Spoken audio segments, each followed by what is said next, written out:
One of the handouts you received when you came in, and if you didn't, you can go back out to the foyer there, they're on a table, is our referendum progress report. Since 2018, at least once a year, we update this report because we pledge to be transparent with our tax dollars, and we don't take for granted that our community entrusted us by agreeing to pay more in 2018 in property taxes to support our schools. So our theme that you'll see on that progress report is promises made, promises kept.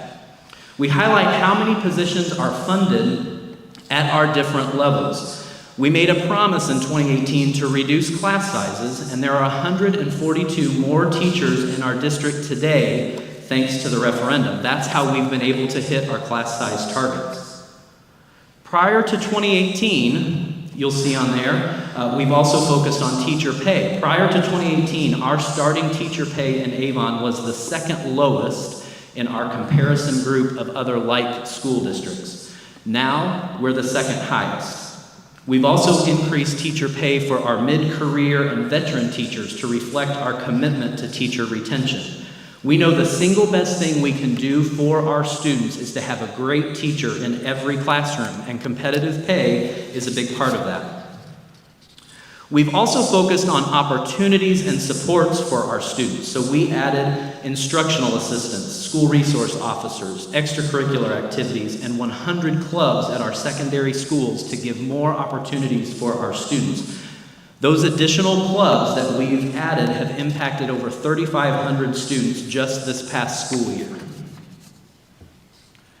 In addition to emphasizing to our community what we would do with referendum funds, we also indicated what we would not do. So we pledged in 2018 that referendum funds would never be used for buildings, for technology and equipment, and for administrators. So in 2018, we mentioned a lot. The referendum would fund instruction, not construction. And we've held true to that promise since 2018.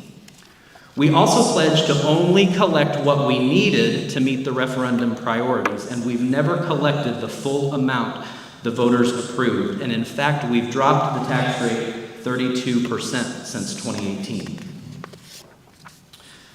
If you flip over on the back of that referendum progress report, you'll see several areas that highlight the successes that we've seen since 2018. So this slide highlights our performance on iStep and iLearn. There's a lot of educators in the room. We all know that standardized testing is not the only measure of student success. It's not even the best measure of student success, but it is a measure for our students. As our class sizes increased following a failed referendum in 2011, our state ranking on iStep and iLearn dropped. As our class sizes improved following a 2018 successful referendum, we've seen steady growth and are back in the top 10% of Indiana school districts.